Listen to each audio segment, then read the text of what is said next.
Nongeye kubaramutsa mu izina ry'umwami wacu Yesu Kristo. Amazina yanjye nitwa Marita Karasira. Dukomeje gufataniriza hamwe gusoma igitabo cyo kugana Yesu. Mbere yuko dusoma, twongere twibutsa amagambo ari muri Bibiliya yera mu rwandiko rwa kabiri rwa Timoteyo igice cya 4 umurongo wa 22 haravuga ngo Umwami Yesu abane n'umutima wawe, ubuntu bw'Imana bubane nawe. Turasomera hamwe igitabo cyavugurura mu mwaka w'ibihumbi 2013 n'itoro ry'Abadiventisi umunsi wa 7 mu Rwanda, agasanduku k'iposita 367 Kigali, Rwanda. Tugeze ku gice cya 10, kumenya Imana.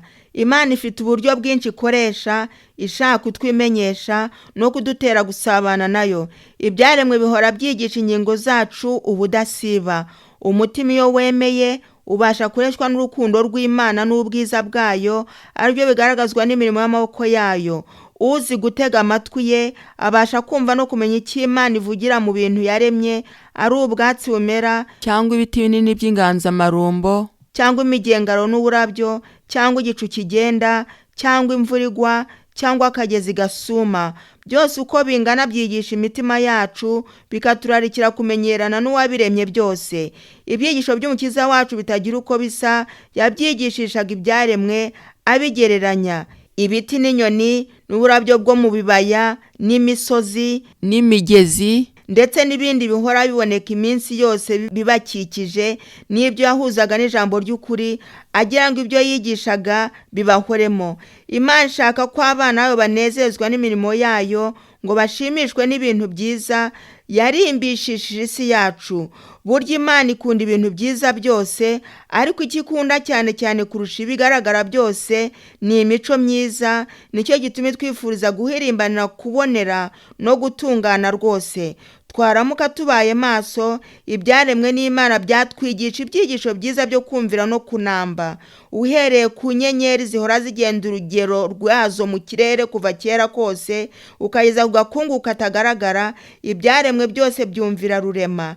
Imana irinda ibyo yaremye byose, aho biva bikagera ikabikomeza. Niyo ikomeza amasi yose atabarika yo mu isanzure, inarinda n'igishwi kijwigira kidabagirira.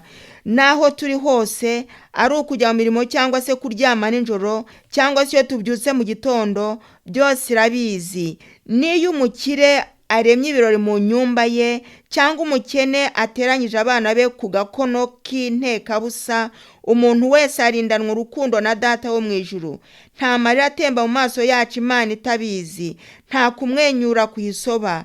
Iyaba twizeraga ibyo rwose, ntitwaretse imitima ihagarikwa n'ubusa gusa, ntitwahora ku nkeke y'ibitubabaza nk'ubu ngubu, kuko byose ari ibyoroheje cyangwa ibikomeye twabirekera mu maboko y'Imana itajwa n'imiruho myinshi nkatwe, cyangwa ngo igire ikiyishengura. Niho twabona uburuhukiro bw'umutima bwahoze butonda benshi. Uko muzajya munezezwa n'ibintu byiza byo mu isi bibareshya, mujye mutekereza iby'indi si yenda kuza, itazabonekamo kononekara kuzanwa n'ibyaha n'urupfu, aho bizaba byaremwe itazongera kurangwamo n'igicucu cy'umuvumo. Mugerageze kugenekereza ubuturo bw'abakijijwe uko busa, kandi mwibuke yuko hazaba ubwiza butarondoreka buruta icyo umuntu yabasha no kugenekereza rwose.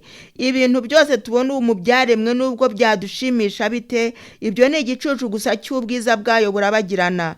Byanditswe ngo iby'ijisho ritigeze kureba, n'iby'ugutwi kutigeze kumva, ibitigeze kwinjira mu mutima w'umuntu byose Imana byiteguriye abayikunda. Urwandiko rwa mbere rw'Abakorinto igice cya 2 umurongo wa 9. Abahanga bazi kugenzura kamere y'ibintu, ntibahwema gutangazwa n'iby'Imana yaremye.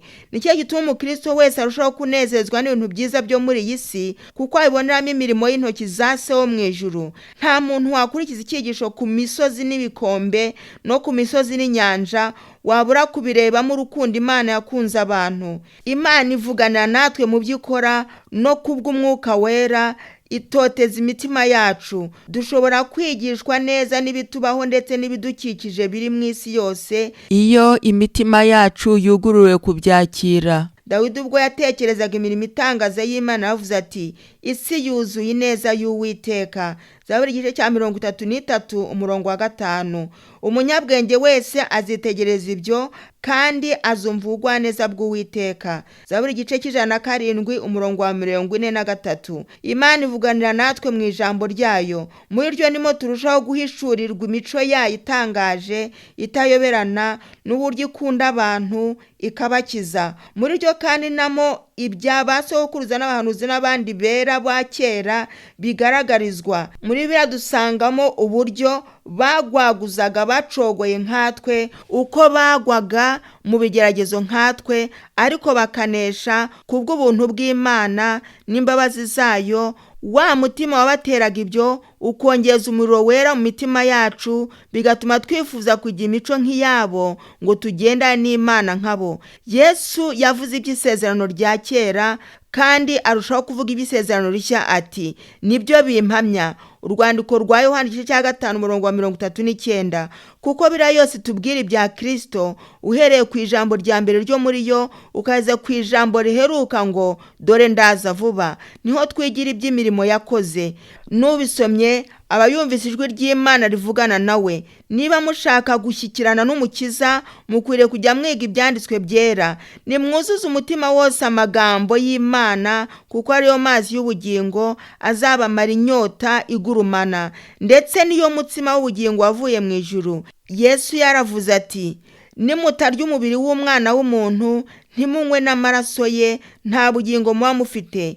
Yongera kubisobanura ati, amagambo abwiye n'uwo mwuka nibwo bugingo. Yohana igice cya 6 umurongo wa 53 na 63. Imibiri yacu yubatswe n'ibyo turya n'ibyo tunywa, kandi uko bimeze kubw'imibiri niko bimeze no kubw'imitima.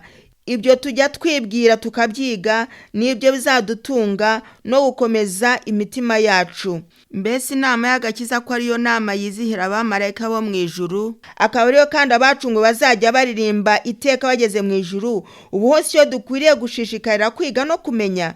Mbega ubuntu n'urukundo rwa Yesu bitagira akagero, sibyo dukwiriye guhozaho umutima? Sibyo se bikwiriye kudutera kwinira tukibaza cyane ngo tubone gukurikiza imico y'umuhuza wacu n'Imana?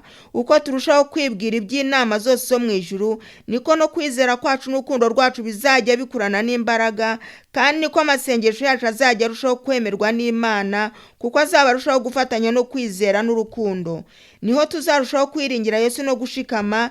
Rero tuzajya tumenyerana na Yesu iminsi yose, tumenye imbaraga ye ikiza rwose abegerezwa Imana. Nidutekereza iby'uburyo umucunguzi wacu ari imbonera rwose, nibwo tuzifuza guhindurwa. Nibwo kandi tuzagira inyota yo guhinduka byimazeyo ngo tumere nkawe rwose. Tuzaba dufite inzara n'inyota byo gusa n'uwo turamya, uko tuzarushaho kuvuga Yesu imbere y'abandi, kandi ibitekerezo byacu bikaba kuri we, niko tuzaharanira no kumenyekanisha abandi tukiri muri iyi si y'igomero. Bibiliya ntiyandikiwe amahanga gusa, ahubwo yandikiwe rubanda rwose. Imyigishirize ikomeye iduhesha agakiza n'ubwo iruhije yagaragaye nk'amanywa y'ihangu. Nicyo gituma ari nta wayoba inzira keretse uwishakiye inzira mu cyimbo cyo kuromboreza inzira ihuje n'ubushake bw'Imana. Ntidukwiriye kunyurwa n'amagambo y'undi wese utubwira uko ibyanditswe bivuga, ahubwo ikidukwiriye ni ukwiyigira amagambo y'Imana. Nitwemera ko abandi badutekerereza mu cyimbo cyo kwitekereza ubwacu, umwete wacu uzahenebera uremare, n'ubwenge bwacu n'ubushake bwacu buzayonga, ndetse bizatuma tudashobora gusobanukirwa n'amahame akomeye yo mu ijambo ry'Imana. Icyakora nitugerageza gusesengura ibikomeye byo muri Bibiliya, ubwenge bwacu buzaguka bujijuke rwose. Nta cyaboneka cyabasha kungura ubwenge bw'umuntu nko kwiga ibyanditswe byera. Nta kindi gitabo cyera kirabura cyaboneza gutekereza kwacu no kutwungura ubwenge nka Bibiliya. Iyaba abantu bigaga ijambo ry'Imana uko bikwiriye, bagira ubwenge bushyitse n'ingeso nziza, bakanamba no gushikama batajegajega, nubwo abameze batyo ari mbarwa muri iki gihe.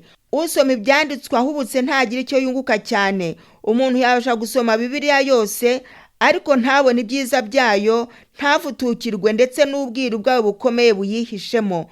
Gusoma umurongo umwe gusa ukawiga ukageza aho wumva neza, ugashaka icyo uhuriyeho n'inama z'agakiza, nibyo biba birushaho gusoma ibice byinshi ntugire icyo ukurikiye, ntugire n'icyo wunguka.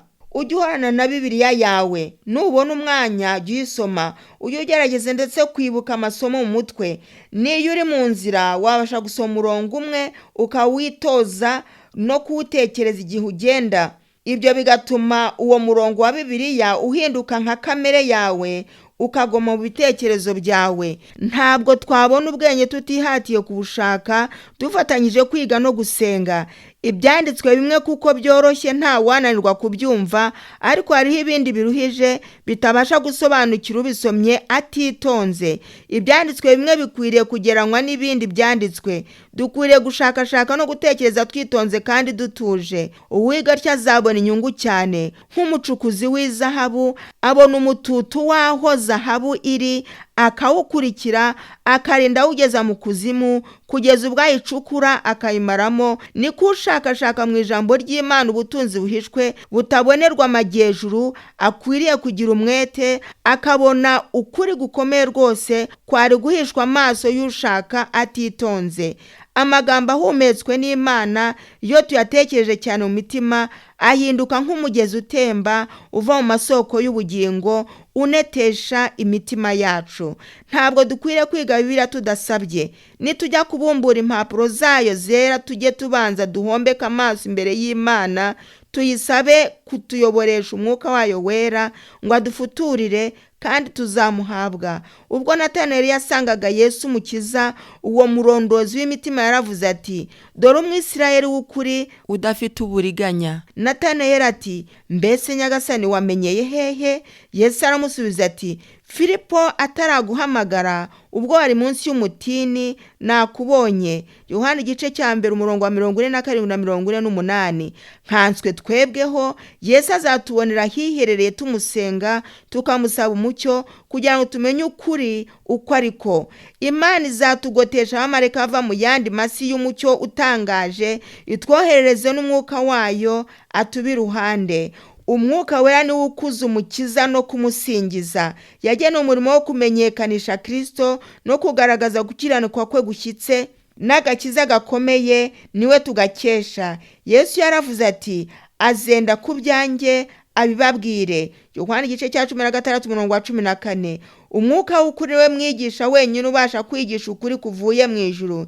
Imana ikunda abantu bo mu isi yacu bihebuje, nicyo cyatumye itanga umwana wayo kubapfira, igatanga n'umwuka wera kugira ngo abigishe no kubayobora iteka. Aha niho igice cya 10 kirangiriye. Imana ibaha imigisha.